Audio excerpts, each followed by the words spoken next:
welcome to Series 3, Episode 3 of All Brother, a podcast about Salford/Manchester's legendary musical institution, The Fall. Each week we hire on a guest to chat about their experiences and memories of the group. You can find us at Spotify, Apple and all the usual suspects, but we're hosted at play.acast.com/s/All Brother.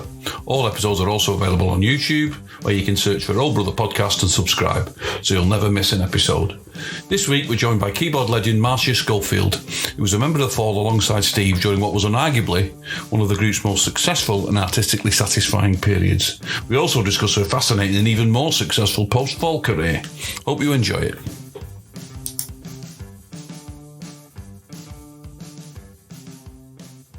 Hello and welcome to the latest edition of All Brother with me, Paul Hanley, and my esteemed brother, Mr. Stephen Hanley. Evening, Steve. Hello. Hello again. Hello again. Yes, indeed. They don't shine daylight on the magic. We do one of these every 2 weeks, don't we know? It's in real time. So, delighted to introduce somebody today. The second person who's trod the boards with Steve on the West End stage, where we had James Brown last week. Now we've got, I must get this right. Dr. Marcia Schofield, MSc in Pain Management, MA, MB, B-Chair.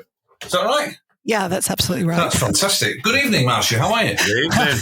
I'm okay. I'm just recovering from the day. Yeah, yes, I'm sure you are. I mean, how on a scale of 1 to 10, how stressful are your days these days? Well, I think if 10 is being on tour in Australia with Mark Smith and and one is kind of, all being on holiday, then we're somewhere around a 7 to 8 today. But it's getting better. It's getting better. It's good to be home. Yes, you know about one of them, Steve. You don't know about the other, really, do you? No. Holiday. We'll have to get into that because we've had Martin on and we've had Simon on and Steve, obviously, and pretty much they can't really agree on anything other than they were probably wearing trousers for some of the days they were away. That's about all the thing they can all agree on. I think we got to it in the end, didn't we? I think we did, but we'll come to that. Let's go a bit further back. So I was reading. So the thing I remember, you were in Khmer Rouge. That's right, isn't it? Before you were in The Fall. Yes, that's right. Who supported The Fall a couple of times, I think. Is that right? That's right. And we even got to see the wonderful version of the band with you and Carl as the dual drummers. Oh, you can stay. That's all right. Yeah, you've passed the audition. Where was that? Would that be 83, would it? Oh, might have been 84, I think. I can remember sort of going and seeing quite a few shows around that time with you guys. And it was the sort of era of 2x4 in LA and those kinds of songs. Right. So you didn't know Brix then, or did you? No, I met Brix in New York before I moved here. So I actually knew Brix before she got with Mark because our drummer, Klaus, they were at school together in Bennington. Klaus, the artist? Yeah, Klaus who did the album covers. Yeah. Yeah, Klaus Kastenskield. With him? Yeah, he's, strangely enough, Klaus Kastenskield is now a pharmacist in Los Angeles. Good God, what are they putting in the water? They were too clever. What's going on? And then there must be something to someone could write a song about that. I don't know what it'd be called. Yeah. Well, they say, do what you know. So, yeah. So, how did you come to join then? So that will be when Simon left. Was it Simon Rogers? I remember having a conversation with Simon Rogers outside a gig in Brighton, I think it was, and he said that Lucy was having a baby and he needed a break so he could stay home and support Lucy. And he said, I'm leaving the band and I think you should take my place. But he didn't say he was leaving forever. He made it sound like it was just a kind of paternity leave situation. And I thought, well, I can handle that. It's not too much. Talk about like out of one situation into another. So that was kind of my audition. And then Mark said, oh, yeah, well, we've got this gig in Ipswich. And the next thing I knew, there was a packet of vinyl that arrived. And it was sort of learn all of these songs. And it was every Fall album that had ever been made. And I thought, none of which they were playing live at the time. None of it were in the set, probably. No. Yeah.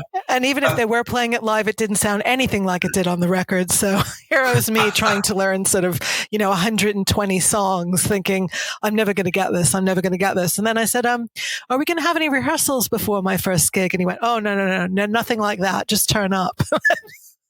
So I think rehearsals. We didn't have any rehearsals. No rehearsals. No, I think I just turned up at soundcheck in Ipswich, and I think Shane MacGowan was. Were you guys playing with the Pogues that night? I think maybe Shane MacGowan was lying on the floor of a shower having a cold water poured onto him or something. Must have been something he ate. Yeah, I think so. Food poisoning. So did you have a rehearsal, Steve, before? Because I never had a rehearsal before I joined. So did you, Steve? I did, yeah. I had a few, yeah. It was when we were in the Davidsons, near the boardwalk there. We were right, a few? Good God. Yeah, we had a few. Right. Because there's a difference of opinion between Martin and Craig, whether Martin taught Craig some of his songs. Martin says he did, Craig says he didn't. So me and Steve are very much sitting on the fence for that one. But, I wasn't then. I was only a young child at the time. But you don't know properly, do you, Steve? Either? No, I don't know. Right, lost in the mists of time. I think. Well, there's a lot of that. There's a lot of that lost in the mists of time. So then, what was the first album you played on then, Marcia? So I think it was probably Friends Experiment, because I think This Nations had just come out. Right. And that tour was supporting This Nations. And then we sort of went straight from that tour into the Abbey Road to start doing Friends. And I think Simon was producing Friends. Is that right, Steve? He was, yeah. He was, yeah. So we were in Studio 2 at Abbey Road, which was just, extraordinary for me. Like, oh my gosh, this is a legendary place. And, I do think we'll get picked up here, though. I want there another album, but Ben Sinister in between that. That was before Marcia, Ben Sinister. Yes, but it was after This Nation Saving Grace. Oh, it was. Yes, you're right. Yeah. We just don't want people, Right. Oh, yes, of course, because there's those people out there who still come up to me 30 some odd years later and correct me about stuff. So it obviously means a lot to some people. It does. It's amazing. There's a massive argument going on about which was the first Fall gig, because Martin remembered it one way and then some woman got on and said, no, that's not happened that way. And there's a right to and fro about which was the first Fall gig, because there's a recording surfaced and it's got keyboards on it, and apparently Una didn't have a keyboard for the sound. So it's just ridiculous the amount of column inches that have been spent deciding which was the first Fall gig. One of the things I've realized now that I'm a doctor is that some people become very married to their version of reality. So I think sometimes it's just best not to argue. Yes. But you're absolutely right. I think it was Ben Sinister. Now it must have been Ben Sinister that we were touring then. I should probably bring up the track listing and then I could probably tell you. To be fair, you were probably touring the Friends, weren't you? Most of the songs would have been new ones, I would have thought. I think most of Friends, now Steve can correct me if I'm wrong, but from my recollection, most of Friends was pretty much written in the studio. Yeah.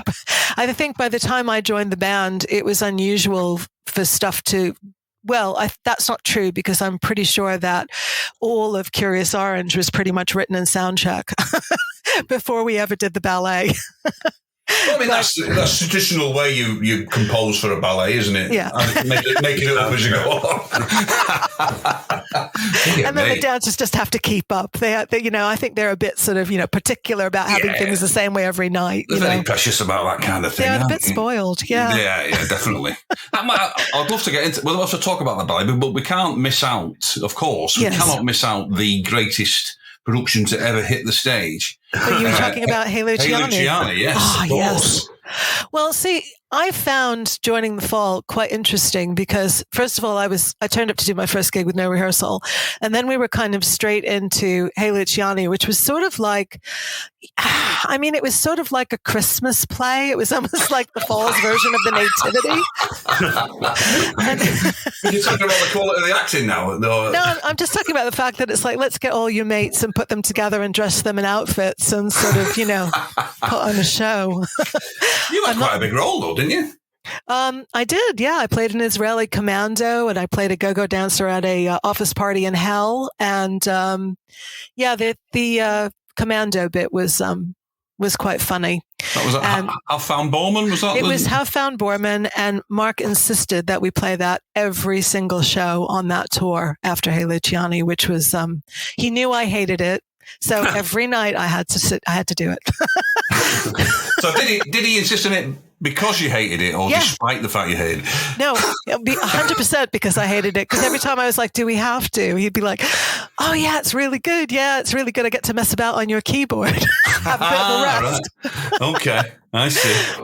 Yeah. Okay, right, so the other thing I was going to ask about, I'm just reading an interview with you, and you talk about an album that you think is the worst piece of shit I have ever worked on.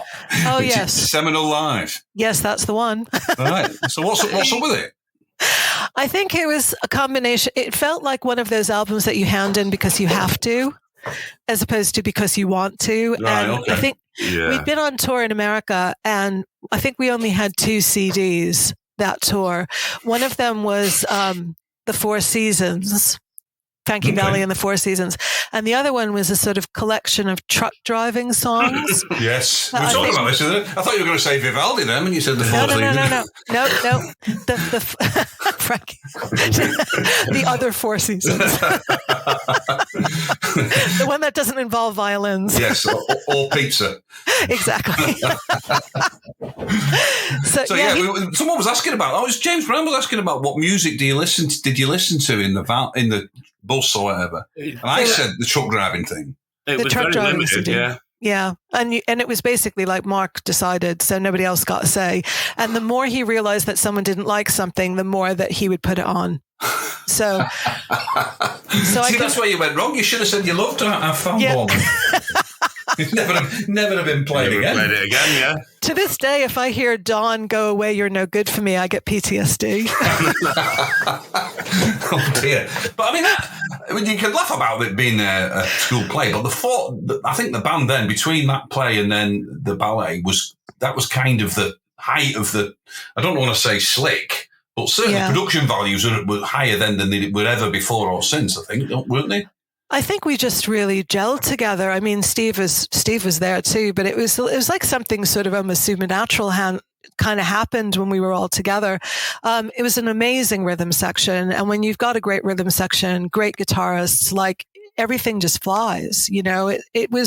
We just locked together. We were on the same wavelength, and I think the other thing that was really useful is that we all kind of liked the same sorts of music. So, we all listened to a bit of soul. We all listened to a bit of Frank Zappa. We all used to kind of, dance to, Reverend Al Green or something, like we just kind of liked the same stuff. And so that made it really easy to play with together. Yeah. So I think, and out of that, came just this kind of thunderous sound that came from all of us just locking together on stage. It was really some of the most amazing gigs I've ever played in my life, was that version of The Fall. It was really good fun. Well, Steve, you always say that, don't you, about the time of the ballet was the best? Yeah, around that time, yeah. Some taken, by the way, but, I'll let it go.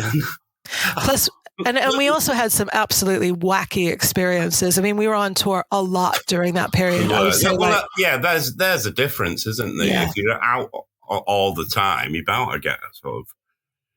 Yeah. Well, either that or half the band leaves, one of the two. I don't want to say professional, but yeah. Well, I think you just get tight. You sort of get this telepathy working about what works on stage, and there were sort of nights that Bremen Nacht went on for about 12 minutes or something, Oh, man. Was it a difficult one, Steve? That used to hurt my fingers, I tell you. Yeah. We just keep playing. I believe coal miners have it difficult as well, Steve. I know. Yeah, well, you haven't known pain until you've tried to play bass for Bremen Nacht for 12 minutes. 12 minutes, I tell you. The Burma Railroad is walk in the park and playing that for 12 minutes. Yeah, exactly. I don't know what they're complaining about. So, what are your memories of the ballet then? Because I never saw the ballet, and I get from what I hear, it was. And we were talking about this as well. The fact that there's no film of it is bizarre. No, it's a shame. I mean, it was sort of summed up by the phrase, it was the best of times, it was the worst of times, I think. Okay. It was like, it was actually such an amazing, I mean, I don't know how everyone else in the band saw it. I just found it like, it was both incredibly difficult because having to play the same songs the same way every night because of their epoxy choreography. And also, you know, having it wasn't ballet, to be fair. I don't know why they're so precious about it. Anyway. And then having that stupid little, do you remember, Steve? I had that little counter on top of my keyboards. Yeah. And I used to have to literally count how many times a riff repeated and then tell everybody to change. And then I got accused of being like a dictator because I was telling everyone what to do. But essentially, I'd have Michael Clark crying in the dressing room, just going, please, we just need it to be the same. And then I had to learn all of these versions of the songs that he'd choreographed to were basically us jamming and sound check. Like we didn't even have the song together.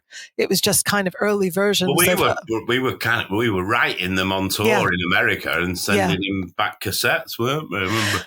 I mean, I didn't know that Mark was actually sending him cassettes of anything. So when I heard this song, I was like, well, it's actually evolved a lot since then. And he's like, well, yeah, but I've done all this choreography. So I can't like redo the choreography just like that. So yeah, it was interesting. So having to relearn those versions of the songs and then kind of trying to... Right. So you wrote a rough version of it. Yeah. Sent him that, which he then went away and choreographed for. Meanwhile, you all learned the song properly. Yeah. Came back and he said, can you forget all that and go back to when you were just messing about in the sound check? Yeah. That's exactly. What could possibly go wrong? So, of course, we have these kind of slightly disorganized, mad versions of the songs that we're trying to... Yeah, it was interesting. It is a real shame that there's no recording of it, though, isn't it? I mean, it was, I think, personally, I don't know how the rest of the guys feel, but like I felt that the ones in Amsterdam were almost like slightly weirdly better than the ones that came after, because we were just, it was like so rough and raw, but it was actually like fresher and had more energy. And then by the time we sort of got to Sadler's Wells, it was just like, oh God, this again. Because it's really hard when you're used to being able to be a bit free with your music and changing the set list and changing the versions every night. And you literally have to do exactly the same thing night after night after night after night. Like it does get to the point where you're kind of, like, pretty much like most other bands, though. Really. Yeah, but the fall's not like that. No. I mean, that's what's interesting. That's what's nice about being in the fall. That's what bands are like, isn't it? That's, you know, if you've got a band that's on a world tour, it must be like that. Just to play the song. I mean, Coldplay doing everything up to. And like now more than ever, because half the stuff's on, you know, computer and it's a backing track. And if you don't play it exactly the same way every night, like it screws up the backing track. So, you know, you have to do it the same way. But I mean, it was almost like, I mean, I hesitate to say this because it sounds really wanky. But can I say wanky on a podcast? You can say what you like. Okay.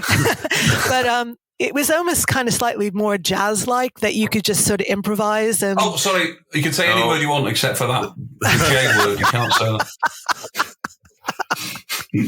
Yeah, it was very improvisational, shall we say? We'll forget the J word. Yeah. But it did feel really, you know, like if you were in the mood, you could just do something different with a song that night. And the great thing was we were so used to playing with each other that somebody would go off on a tangent, like have an extended guitar solo or whatever. The rest of us would just kind of fall in behind them, which was just fun and exciting because you just never knew what was going to happen. You sort of got on stage and you had a set list, but you never knew what was going to happen.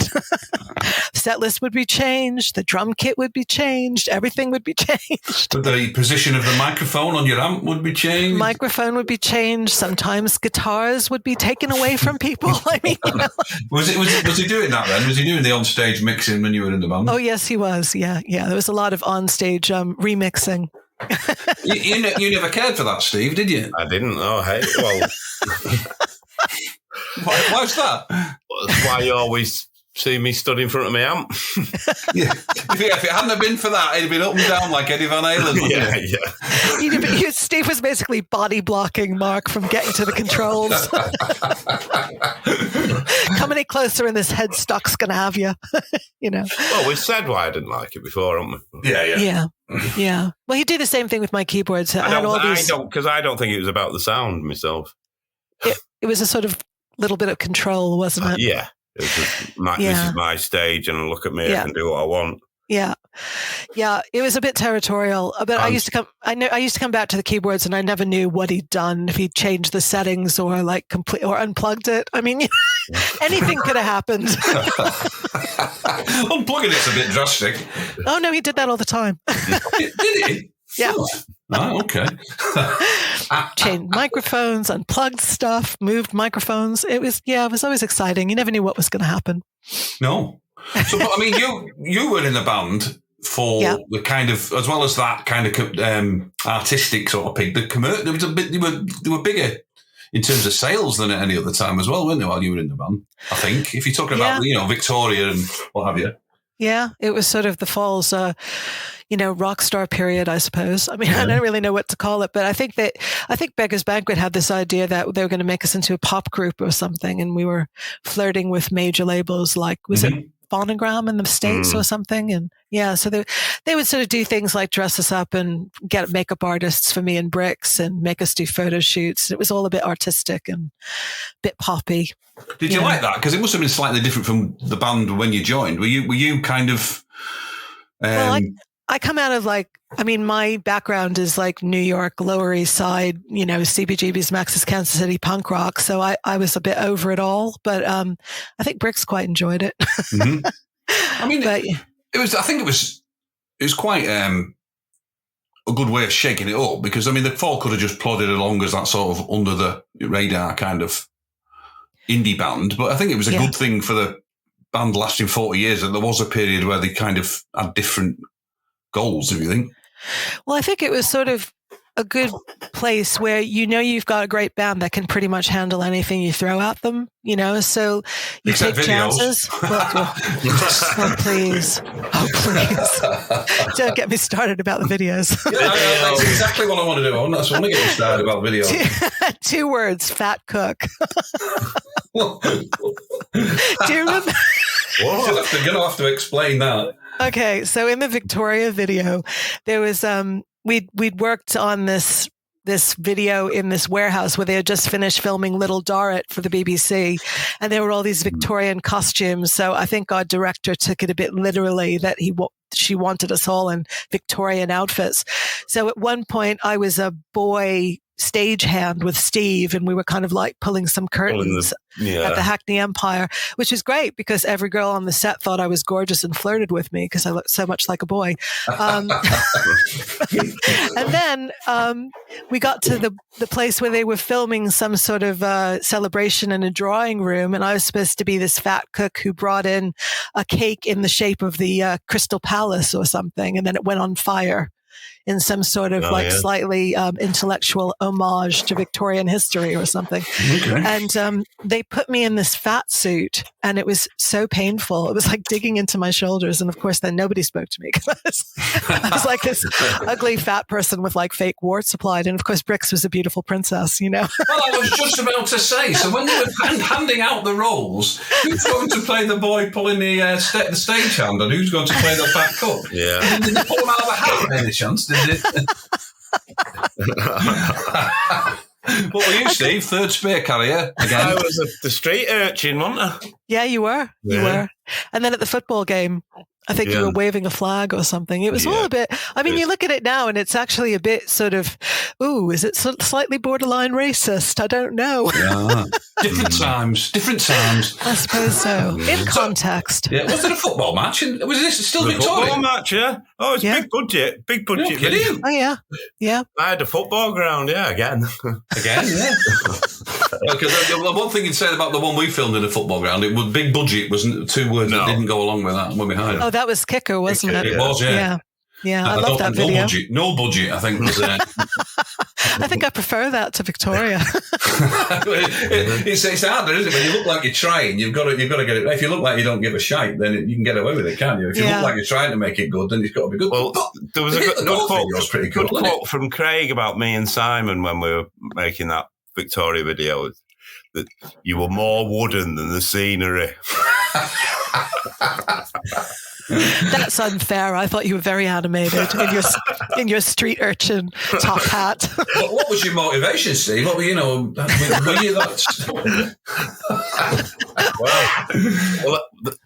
Well, as you can imagine, making them videos, it's a long day. Very long. And you're miming. Yeah. So you don't really have to do anything. Oh yeah. No. So drink was taken, was it? You could say that. But you must have been fairly. You must have been fairly on it for the ballet, though. You must have, at least while you were doing it. I find it difficult to comprehend how disciplined the fall must have been to do that, because it's completely out of character almost, isn't it? It must have killed you by the end of it. We were on early. Yeah. We were finished by 9. Yeah. Okay. All right. On stage at 7, down the pub by 9:30. That's a perfect life, that. Yeah.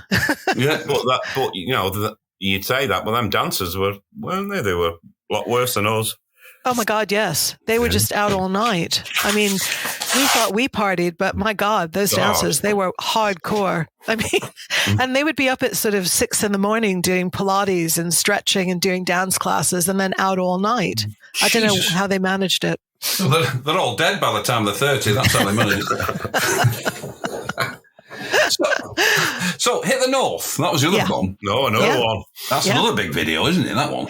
That one's like Spot the Extra, because there's lots of extras in that video. Is Kid Congo in that video? Yes, Kid Congo's in it. He's my flatmate, and he came along with me at the time. And Mark said, "Oh, you can be in the video. Just bang these." And Kid said, "Well, what should I play?" And there were these kind of wooden stage weight block things to stop things rolling around. And Mark just picked them up and gave them to Kid and said, "Play those." Oh, okay. Was he in the Gun Club then? Sorry? Was he in the Gun Club then? Yeah. I think he might have, or he was in the Gun Club, or he might have just joined the Bad Seeds. I mean, it was pretty early in his Bad Seeds thing, so he might have still been playing with Jeffrey at that point. Right. Did you know Jeffrey Lee Pearce at all? Yeah. Really well. Yeah. I mean, we were all in London around the same time, so there was lots of us who knew each other, and I'd actually met the Bad Seeds in New York in 81. So I knew their sound person quite well. She was their tour manager and sound person. And Kid just turned up at my front door one day and said, "Richard Thomas said I could live with you." Oh, that was good of him. And I was like, great, okay. What a great band they were.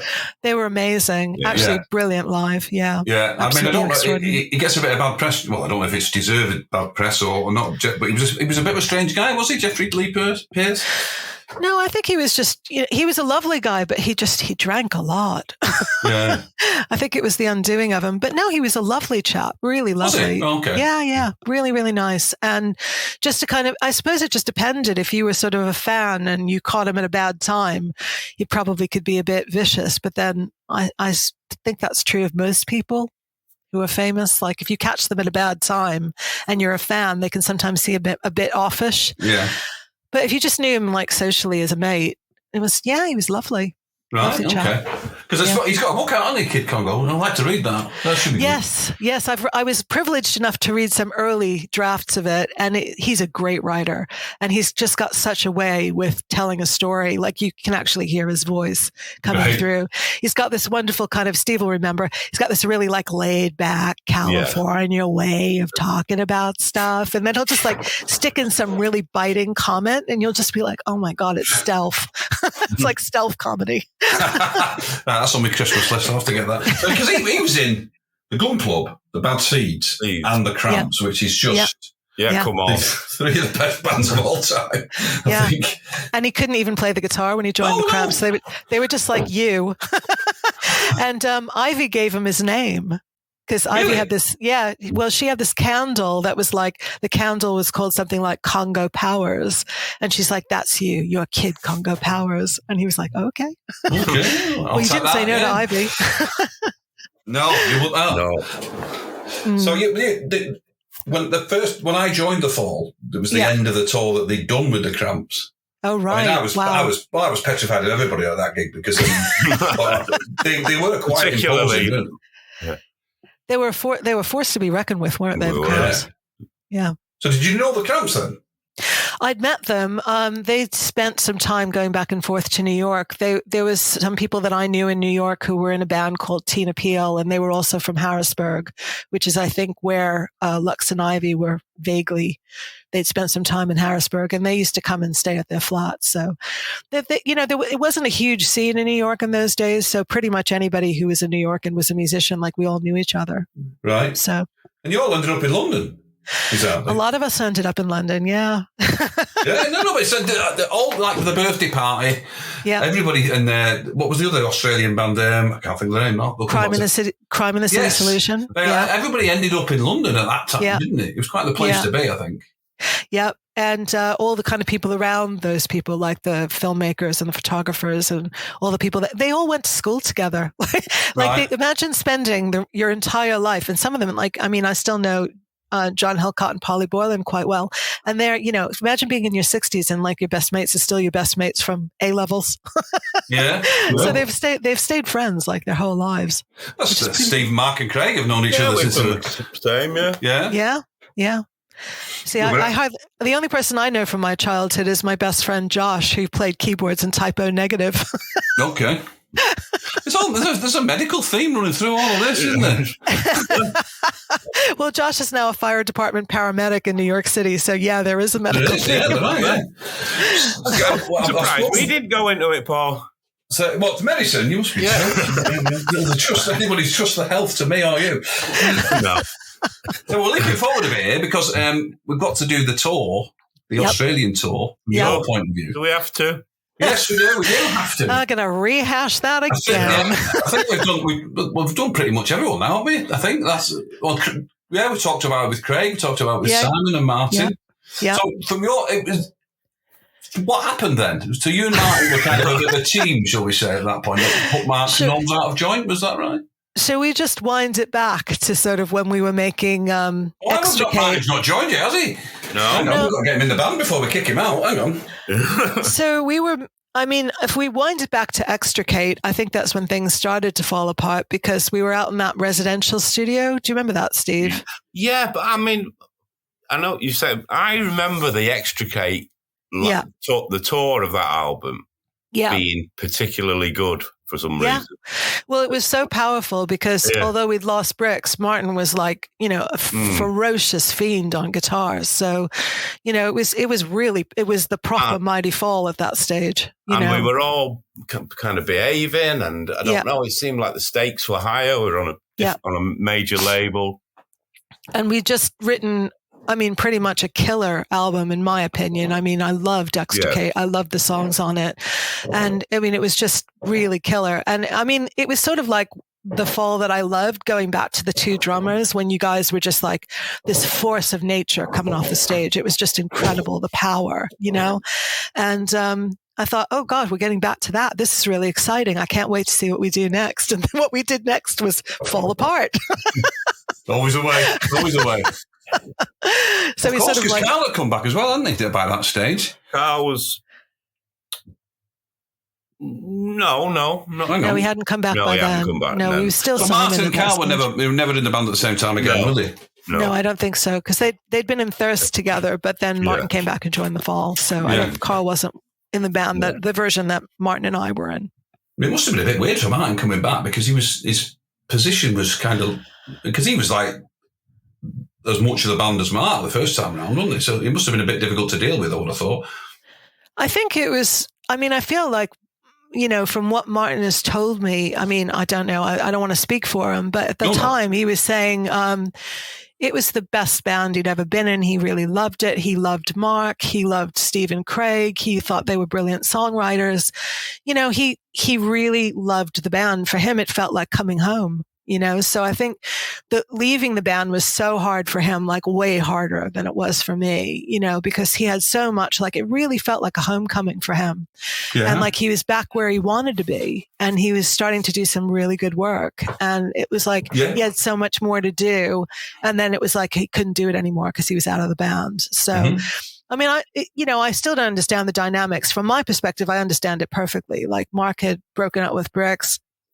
I reminded him of Bricks or something. And like, he just didn't like having me around without Bricks or something. I don't know. I mean, I don't really know, but he started really having a go. Like, there was always somebody who was a punching bag. And like, he and I we did not see eye to eye on anything. And it just became like one row after another. I'm quitting. You're fired. I'm quitting. You're fired.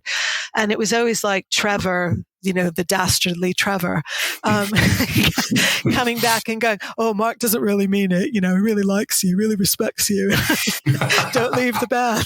It's like, yeah, because you can see like, it'll affect you in some way. This is nothing to do with me and Mark, So I think I probably would have left the band before Australia, but because honestly, we fired, quit like about 4 or 5 times during that year before Australia. And it was becoming like really tricky. And I knew that Martin really wanted to do it. And I was like, I'm done. Like, did you pick up on that, Steve, then? Did you know that Marcia was so unhappy with it all? I mean, I do remember the rows between you and Mark. Well, you couldn't miss them, really. But, I mean, New Yorker, loud voice. I mean, I have been through the same thing as you, as myself, a bit later on. That leaving, getting fired, leaving, getting fired.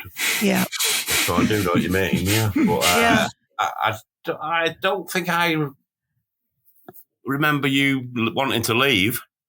I just felt really unhappy with just the state of it. Like, I was just like, what? I mean, I remember just saying to him one day, like, you've got the best band and the best album, arguably, in the Falls career right now. Like, why are you sabotaging this? What are you doing? And he just absolutely unloaded with both barrels, and just had such a go at me. And he was like, what, you don't know shit? No. And he was just screaming and yelling. And it was just, I mean, I don't know. I think there was just that bit of Mark that, if things were going well, he had to shake it up, because he needed something to fight against, know.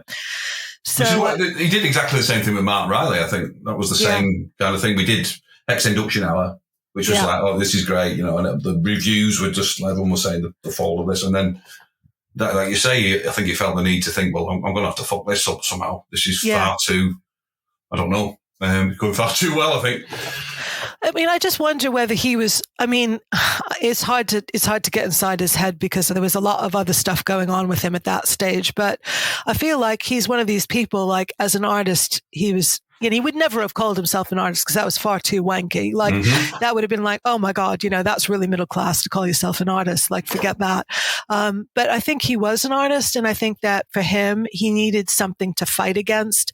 And if he was getting too comfortable, I think he felt like he would dry up. And so he needed that like constant change to give him some inspiration. So he needed conflict. He needed change. He needed to like, really, isn't it? Yeah, it kind of is because like, well, you say that, but then would the band have lasted 41 years if it'd just been everything hunky dory and I think you're great, you think I'm great, and we're just going to make another album now. We're all comfortable. Could you kept that dynamic going for 41 years? I'm not sure you could. Life would have been a bit easier. I don't think he needed to make it quite so hard on himself. No. I mean, he just, I mean, do you know, what I've often thought is about getting a group of 6 people around the world playing gigs out. It is pretty much enough in itself, isn't it? It's difficult enough in itself. Yeah. And doing an album a year and trying to keep the standard up, that's enough without making it even more difficult. And then you add to that, like, it's just relentless because you're constantly in jet lag, in different time zones, in different languages, different food, traveling, exhausted, your personal life's falling apart, like you're having multiple relationships on the road and, like all this kind of stuff that goes on when bands are on tour. And I mean, it's really hard to keep it together. It's not really surprising that bands that tour a lot, they just implode because it's a lot. Yeah. It's a lot of traveling. And you remember, it's exhausting, I mean, it's quite good fun for like an hour a day when you're on stage. And the rest of the time, it's like finding a laundromat or like, trying to remember where your passport is. It's not that easy. Like it seems. Yeah. And sitting in airports, drinking.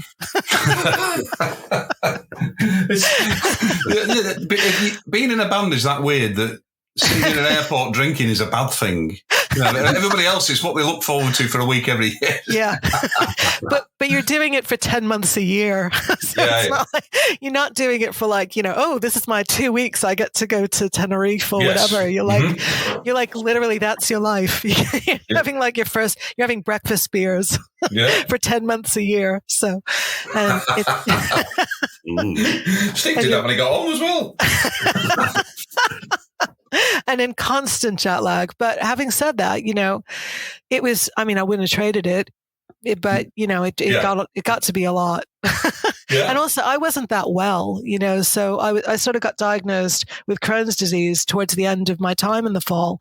And there was times I had to go on stage on crutches and stuff. And, I wasn't that well. No. So, for me, it was getting harder and harder.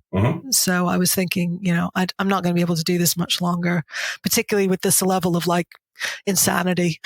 Yeah. So, you're a long way from home to be sacked now, aren't you? Where you were. Around that time we did have that trip to Brazil, didn't we? That was yeah. That was super fun. That was so fun. Yeah. Was that a tour or just like a festival? It was a festival. Yeah, it was a festival. It was us, Philip Glass, and Laurie Anderson. Yeah, it was bizarre. Three nights in three separate nights in a club. Wow, it was a big club. And it was just like the most extraordinary venue. It was like proper sort of like, I don't know, the equivalent of the Biennale or something. It was like super posh and everybody was like a cultural icon. And then there was us. And we're all like on the beach in Copacabana drinking like caipirinhas and going, hey. I've seen pictures of Steve and he's head to toe black sitting on the beach. The overcoat. His overcoat. I'm there in my bikini and everyone else is in like, proper clothes sitting on Copacabana Beach. Well, you see pictures of Pete Hook on stage now in short pants. So, I can't be doing with it. I mean, I know sitting on the beach in your canvas trousers is probably taking it too far the other way, but I don't like to see a band in short trousers. It goes against the grain for me. It's just wrong, isn't it? It's not right, yeah. Yeah, unless you're like the Red Hot Chili Peppers and you're surfers, then you can kind of get away with it. But yeah. I would like to say to him, for the love of God, put your shirt on. Answer it. Iggy Pop as well. Good God, man, will you put a shirt on? Couldn't possibly comment on that. Okay. So, I'd like to know, how did you get from leaving the Fall, being fired from the Fall, to becoming a doctor? How did that happen? That's quite the journey, that, isn't it? Well, it sort of started in Australia, really. My friends from the birthday party circle said, if you're in Melbourne, you need to look up these friends of ours from art school. So I was, at that point, it was literally like anything to give me a bit of a break from the wonderful and frightening world of tour. Yeah. So I rang these girls and they sort of said, we're going to go out into the bush. So do you want to come with us? And I was like, yeah, that sounds amazing. So we went to Hanging Rock. And we walked around in the bush and there was like kookaburras and it was all amazing. And they were like, people with dyed hair and nose piercings and tattoos and stuff. And I was like, so what do you guys do? And they're like, we're doctors. And I was like, wait, get out. You mean you can be a doctor and look like you? And they're like, yeah, totally. Wow. We like work in the trailer where we treat homeless people and people with AIDS and whatever. And I was like, that's awesome. Like, how cool is that? And I was before I was in the Fall, I was really involved in the whole like gay men's health crisis, like the early ACT UP stuff in New York. And I had a lot of friends that were HIV positive and died of AIDS over the time that I was in the Fall. And I was always looking for sort of a way to, I don't know, give something back to that community, and I had a really, really good friend in London who was diagnosed with HIV and he was just the most spiritual, lovely guy. I came back from Australia and I was like, I've just been fired from the band and I think I'm going to be a doctor. And he's like, yeah, we need a doctor in the family. We need one of us to be a doctor. And I was like, yeah, I'm going to do it. And then I thought, bloody hell, I don't know a thing about science. I'm actually really bad at it. I was told in high school to never take up a job that had anything to do with science because I was literally shit at it. As long as you got into one that had very low stakes, Well, Well, when I left the fall, I had like two different choices: is either like try and go get some other stupid job. So I think Tony Wilson put me up for some MTV remote control, like pouncing about in a skirt at the back of, on a keyboard while people did stupid things on a game show, or being in D-Ream. Those were like my kind of. Oh yeah. Brian Cox stole my job. Yeah. He'll never amount to anything in science, will he? Brian Cox. No, exactly. Rubbish. So either that or like work in Tesco or something. I mean, I had no qualifications. I dropped out of uni when I moved to England. So I had to go back to the beginning. And it's amazing how like thinking, okay, well, here's my life. I'm going to fall off a cliff and be like completely poor. Or I can like go back to school and like try and make something of my life. And I said to Martin, how old were you at this time, if you don't mind me asking? I was 28.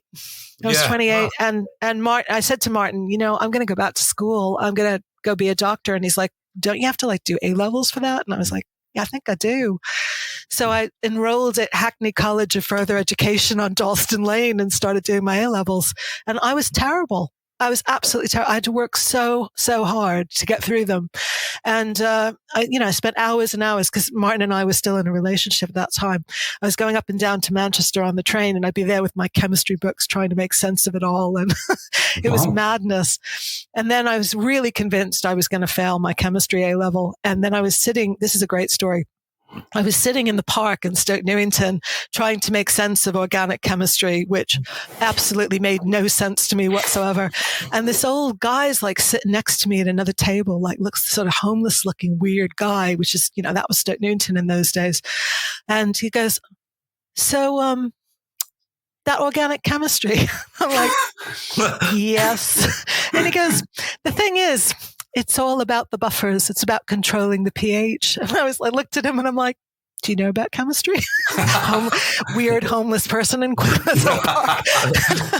And he's like, yeah, I used to teach chemistry. And I was like, oh, right. And he sat down and literally in 2 hours, he taught me the whole of organic chemistry, without which I would have definitely failed my chemistry. And it turned out, I said to him, like, where did you teach chemistry? And he goes, in prison. And I was like, really? I was like, that's interesting. I said, did you just go into prisons and teach people chemistry? He's like, no, I was in prison. Then he said, have you ever heard of Operation Julie? And I was like, I think so. He said, yes. He said, the LSD factory in Wales, the naked girl. And I was like, that's ringing a bell now. It turned out he was one of the chemists in Operation Julie. Wow.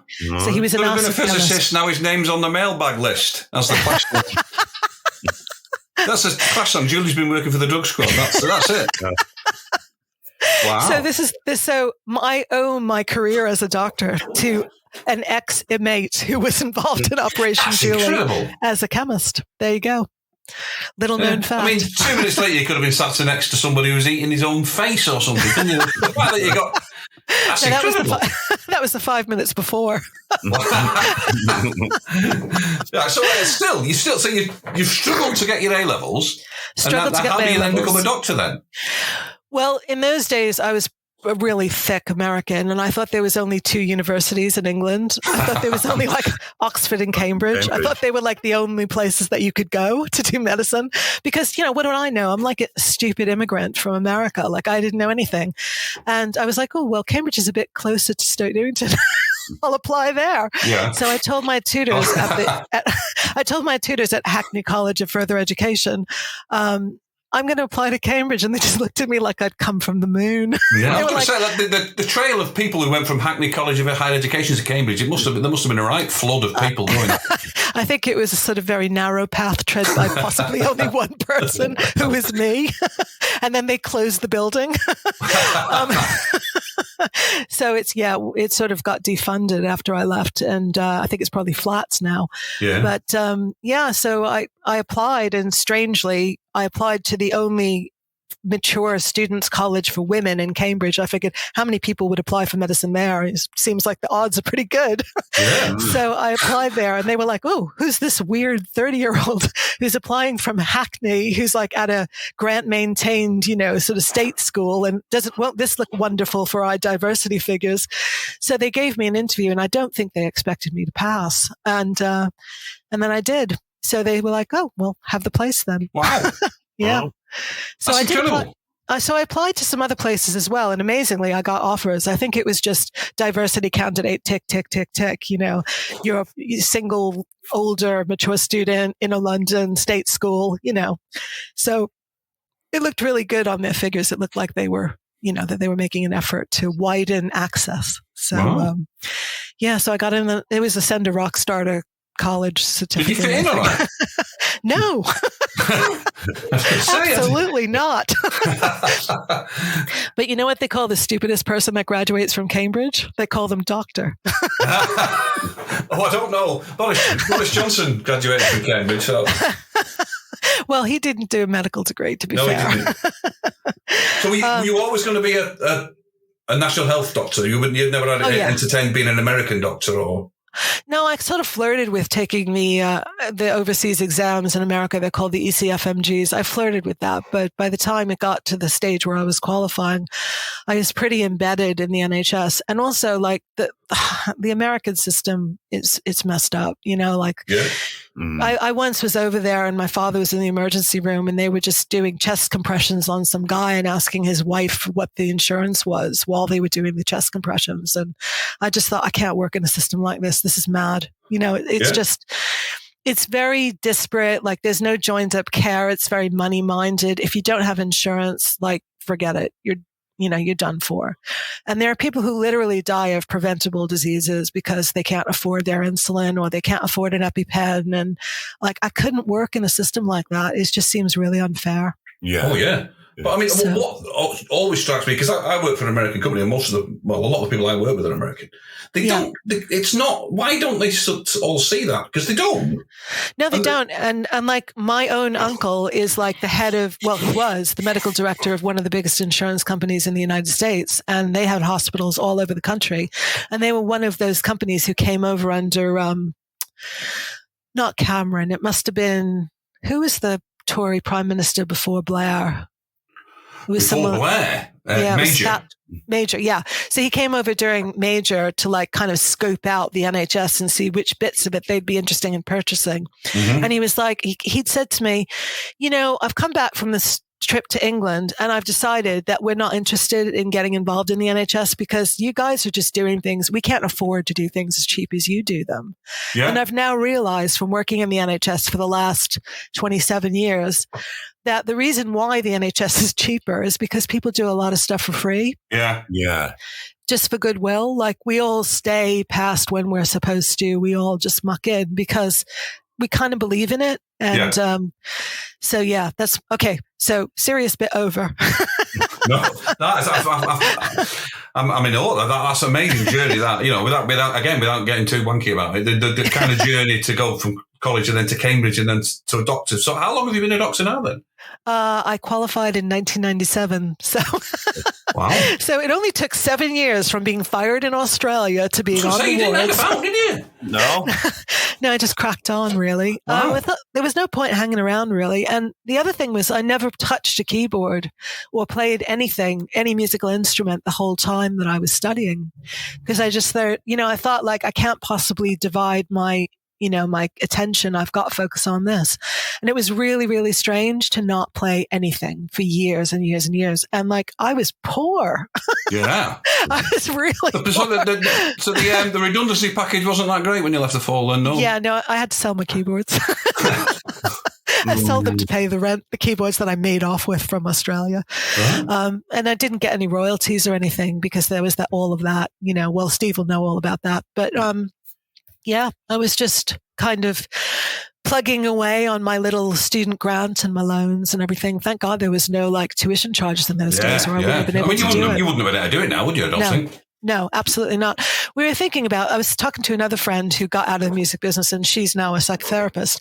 And she was saying, we had so much help in those days. And then all of a sudden it just went away. So like I look at my 4 kids and like they've all incurred vast debts from going to university and stuff. And I just think it's such a shame that people in my position where I was in those days, that choice would have been completely closed off to me. And, because it's a no-brainer, isn't it? Because you're obviously cutting off an opportunity from people who could be massively talented. Yeah. I mean, it's just you're shooting yourself in the foot, aren't you? I mean, there's a whole bank of people who could be geniuses who never get the chance to show it just because of an accident of birth. Without getting too serious about this thing.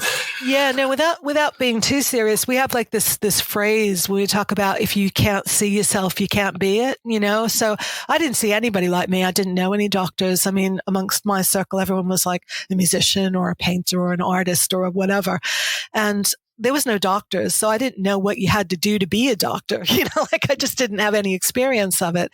I mean, there was doctors in my family, but they weren't I didn't know their day-to-day life as a doctor. So I wasn't really sure what you had to do or how you had to be. So I turned up at Cambridge with this whole suitcase of clothes I'd bought in secondhand shop thinking, oh, when you go to Cambridge, you got to have a Barber jacket and tartan trousers and stuff. So it's like wearing all these clothes that kind of belonged to another person that I thought I had to be. And I just wound up, having to be myself. It was just too exhausting trying to put on the outfits. But do you not have to do that at Cambridge, though? To a certain extent? No. No, luckily I went to my college, which was Lucy Cavendish, was a bit of it was a bunch full of wild cards and mavericks. So we were all people that didn't fit in anywhere else, really. They used to joke around and say, oh, Lucy Cavendish, that's the secretarial one. Well, that's quite interesting, because you were in the fall, which is all people who couldn't be in any other band. Yeah. And then you went to the college where people couldn't go any other place. Exactly. So I would never, if I'd have applied to Trinity or St. John's, never have got in. I just don't think they would have had the imagination. But luckily, whoever interviewed me, for whatever reason, she seemed to see some potential. And she was like, yeah, I think you could really shake things up. And I'm like, well, that's nice, but maybe not so nice for me. a lot of pressure there, didn't there? Yeah. Just a bit. So I'm like the only person who turned up for sort of lectures wearing leather trousers and sort of motorbike jackets and things. And everyone else you felt the pressure to do that. I can't turn up in normal clothes today. They're expecting me to turn up with green hair. I just didn't have any other clothes. So I was sort of, trying to ride my push bike to lectures and things. It was just ridiculous. Yeah. So it was just to wrap up, we're getting to it. What would you say was the proudest time? So, and that's a ridiculous question, but I mean, you're still quite proud of being in the fall. I mean, because you've done a lot more. Yeah, I mean, I think that last album, that Extricate album, I'm so proud of that. I'm so proud of what we did on that. It just, the sound is just magnificent. In fact, I was just turning my 20-year-old daughter on to Adrian Sherwood. She'd never heard of him before. And I was like, you need to discover this, and I still, to this day, I think some of the stuff, like just the experience of recording that and everybody's kind of camaraderie and being together. And then just the fun and the hilarity of working on Hey Luciani, or, just those early days in Amsterdam when we were putting the ballet together, and we'd have Lee Bowery and Les Childs just being completely off the hook mad. And it was just fun. It was just really fun. And it was just this kind of wonderful extended sort of playtime. So this just felt really lucky to be part of it. Do you find, has it happened to you where you find more and more people know about the fall now in the last It's really fascinating because I keep thinking, oh God, it's 35 years ago. Who cares? And it's amazing how many people still remember it, and I think it's just been given a new life by YouTube and stuff like that. And people, and then every once in a while a fall song gets picked up for an advert or something, and people go back and rediscover it. But I think there's just been that big Michael Clark retrospective at the Barbican, and I went with Bricks, and the two of us we both went together, and we were just we were in floods of tears. We were just, remembering it all. It was very emotional. It was just, they rebuilt the set, didn't they? Yeah, they did. Yeah. I was going to go, but of course, COVID put a stop to it, I think. Yeah, as life got in the way. Yeah, COVID's been mental. I bet it's bad for you, yeah. That's for you. It really has been. Is it getting better now, or is it you still dealing with the fallout? I think we're just dealing with we just pushed everything down the road, didn't we? We kind of, this is the thing in medicine, you just deal with the most important thing, like what's going to kill you today, as opposed to what's going to kill you next week. Like, let's just deal with the thing that's going to kill you today. And then, you kick all the other problems down the road a bit. So now we're coming up with all the stuff that kind of got ignored during COVID. So there's a lot of diseases that kind of got out of control during COVID, and a lot of late diagnosis of stuff. And so we're just seeing people who are sicker. And they're not doing as well. And also, we've had how many years of underfunding in the NHS, and not to mention the building falling down. And, the building. You were saying that before we started recording. So Steve was, I think it was being slightly facetious, but you have to weigh people before you set them up the stairs because the floor doesn't. Yeah, Bible, we do. No, absolute Bible. There was, I think, 7 hospitals that were built to this Best Buy design, and they were only built for 25 years. And most of them have been operating for about 40 years with this rack material, which is this reinforced aerated concrete. And it's getting to the end of its life. In fact, it's past the end of its life. So quite a lot of buildings, particularly in East Anglia where I live, a lot of them are sort of held up with pit props. It's a bit disturbing. I can imagine it is. If you're bringing someone in, you just need to relax. You can be calm, and by the way, don't worry about the ceiling falling. Yeah, we've had all sorts. We've had floods. We've had pipes exploding because the floor is shifted. We have these updates every week, and the sort of chief executive paints on a big smile and goes, "Hey, everybody, if you see anything, say something." If you see hot water running down the wall, sewage coming up through the floor, say something. Yeah, definitely. Because it wouldn't be stressful enough being a doctor in a hospital, I wouldn't have thought. Yeah, no, of course not. You just pile it on, just one more thing, it's fine. Well, I worked in intensive care for a long time, so I'm used to stress. and you play keyboard on the phone, so you definitely used to well, that was excellent preparation for working in medicine. People are like, how can you stay up all night? I'm like, I'm used to it. That's a different story. Right, okay. That's the end of our hour. What a fantastic... That was brilliant, that. What we're going to say, what we're planning on doing is we're going to have a greatest hits next series. We're going to get everybody back on. So I'm going to hold you to coming back on then, if that's all right. That would be lovely. It was really great to talk to you both. And I hope I get to see that's fantastic. Thank you. And I hope I get to see you at the Louder Than Words, because I'll be up in Manchester. Oh, great. Okay. Are you coming up for that? Yeah, I am. I'm going to go see my daughter because she's at uni. Great. Yeah. Oh, is she in Manchester? Yeah, she is. Fantastic. Yeah. Okay, all right. Well, all right, thanks, Marcia. That was brilliant. All right. Okay, take care, guys. Really good. Thanks a lot. All right. Okay, bye. Bye-bye. Okay, bye.